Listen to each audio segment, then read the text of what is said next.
বাংলাদেশের বিচার অঙ্গনে আজ অভূতপূর্ব একটি ঘটনা ঘটল। রিমান্ডে নেওয়া হলো একজন সাবেক প্রধান বিচারপতিকে। অভিযোগ, এবিএম খায়রুল হক প্রধান বিচারপতি থাকাকালে তৎকালীন প্রধানমন্ত্রীর নির্দেশে আদালতে ছড়ি ঘোরাতেন।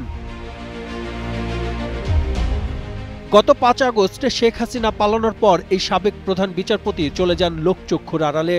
গত ২৪শে জুলাই রাজধানীর ধানমন্ডির নিজ বাসা থেকে তাকে গ্রেফতার করে পুলিশ। সব মশার বিরুদ্ধে সুরক্ষা দিতে এলো বসুন্ধরা এক্সট্রিম অ্যারোসল, মশার বিরুদ্ধে এক্সট্রিম সুরক্ষা। সাবেক এই প্রধান বিচারপতিকে বুধবার ঢাকার অতিরিক্ত চিফ মেট্রোপলিটন ম্যাজিস্ট্রেট আদালতে তোলা হয়। মামলাটি ছিল আদালতে বিচারক হিসেবে দুর্নীতি ও বিদ্বেষমূলকভাবে বেআইনি রায় প্রদানসহ জাল রায় তৈরি। আদালত অভিযুক্তকে ৭ দিনের রিমান্ডে নেওয়ার আদেশ দেন।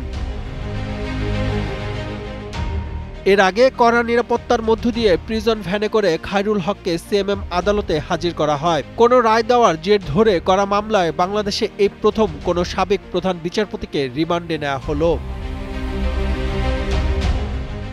সাদমান সাকিব, কালের কণ্ঠ।